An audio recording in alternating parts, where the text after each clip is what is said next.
Shalom dan salam sejahtera untuk teman-teman semua.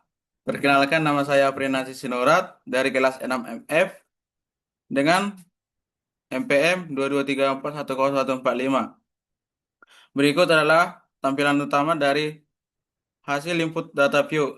Kemudian klik variabel view, klik view pada variabel coding kelas.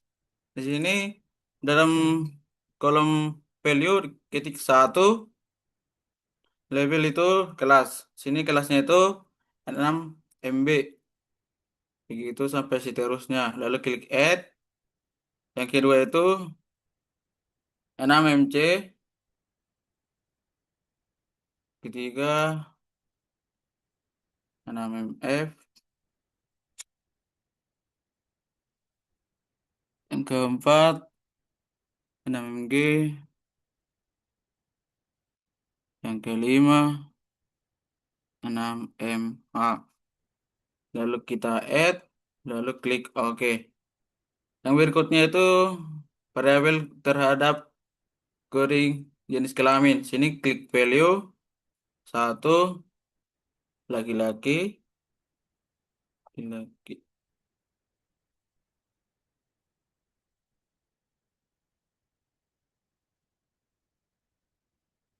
Kita add. Yang kedua itu perempuan.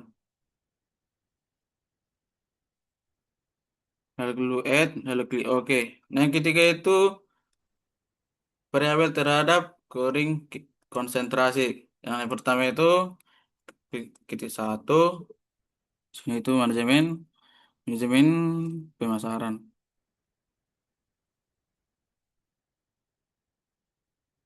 Yang kedua keuangan.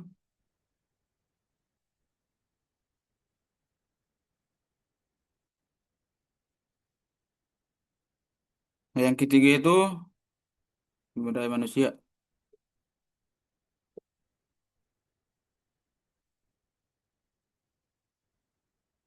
Lalu add, lalu klik OK. Nah, yang terakhir itu variabel terhadap coding kebutuhan. Nah, yang pertama itu titik 1, sini tuh menggunakan laptop pribadi. Lalu klik add. Nah, kedua itu menggunakan ponsel pintar. Pintar atau handphone. Lalu add. Nah, yang ketiga itu jam teman.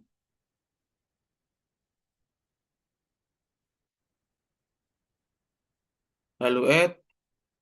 Lalu klik OK. Yang berikutnya itu membuat pengolahan data pada deskriptif statistik. Ada tiga. Yang pertama itu deskriptif. Yang kedua itu frequency. Yang ketiga itu charts. Langkah pertama itu klik analyze. Lalu cari deskriptif. Lalu membuat data ini masuk ke dalam variabel. Klik, lalu klik OK. Jadi hasil output terhadap deskriptif statistik telah muncul. Yang berikutnya itu klik analyze juga. Lalu klik frequency. Yang ini masukkan ke dalam kolom variabel.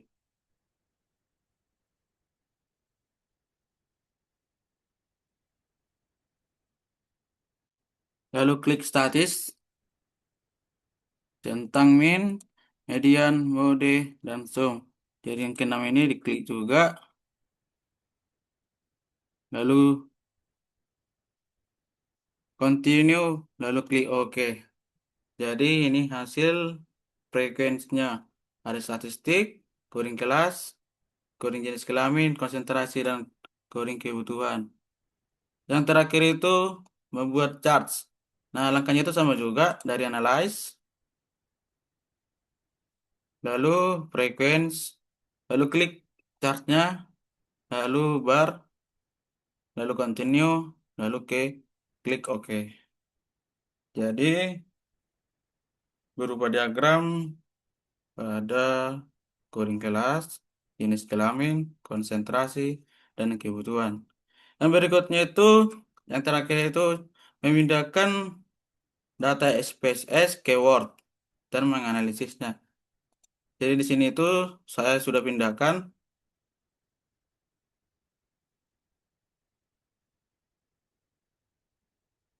Ini pengantar atau pendahuluannya. Yang berikutnya itu hasil dan hasil pengolahan data dan analisis. Dan di sini itu coding kelas. Berdasarkan hasil analisis frekuensi untuk variabel coding kelas dari total 62 responden tidak ditemukan adanya data yang kosong. Responden terbanyak berasal dari kelas 6MH yaitu sebanyak 19 orang atau 30,6%. Kemudian diikuti oleh oleh oleh kelas 6MF sebanyak 18 orang atau 29,00%. Kelas 6MG sebanyak 15 orang atau 24,2%. Kelas 6MB sebanyak 6 orang atau 9,7%. Dan jumlah paling sedikit berasal dari kelas 6MC yaitu sebanyak 4 orang atau sekitar 6,5%. Jadi ini tabel dan diagramnya. Untuk jenis kelamin itu berdasarkan hasil analisis frekuensi untuk variabel coding jenis kelamin, dari total 62 responden terdapat satu data yang kosong atau missing. Dari 61 data yang valid, mayoritas responden didominasi oleh perempuan yaitu sebanyak 41 orang atau 67,2%, sedangkan responden laki-laki hanya berjumpa 20 orang atau 32,8%. Jadi ini tabel atau dan ini diagramnya. Dan untuk coding konsentrasi itu, analisisnya itu berdasarkan hasil analisis frekuensi untuk variabel coding konsentrasi terdapat 7 data yang kosong atau missing dari total 60 responden. Dari 55 data responden yang valid, mayoritas mahasiswa mengambil konsentrasi manajemen keuangan yaitu sebanyak 30 orang atau 54,5%. Diikuti oleh konsentrasi manajemen sumber daya manusia sebanyak 13 orang atau 23,6%, dan konsentrasi manajemen pemasaran sebanyak 12 orang atau 21,8%. Jadi ini tabel dan diagramnya. Untuk analisis coding kebutuhan itu berdasarkan hasil analisis frekuensi untuk variabel coding kebutuhan perangkat terdapat 3 data yang kosong atau missing dari total 62 responden. Dari 59 data responden yang laptop pribadi yaitu sebanyak 39 orang atau 66,1%. Lalu responden yang menggunakan ponsel pintar atau handphone sebanyak 11 orang atau 18,6%, dan sisanya sebanyak 9 orang atau 15,3% memenuhi kebutuhannya dengan meminjam teman. Jadi ini tabel dan diagramnya. Jadi untuk kesimpulannya itu, mayoritas responden dalam penelitian ini adalah mahasiswa perempuan dari kelas 6MH yang mengambil konsentrasi manajemen keuangan dan menggunakan laptop pribadi untuk menunjang aktivitas mereka. Meskipun terdapat sedikit data kosong atau missing value pada variabel jenis kelamin, konsentrasi, dan kebutuhan perangkat, secara keseluruhan terdapat 51 responden yang mengisi seluruh data kuesioner secara lengkap dan total 62 sampel yang dikumpulkan. Demikian penjelasan yang dapat saya paparkan. Terima kasih.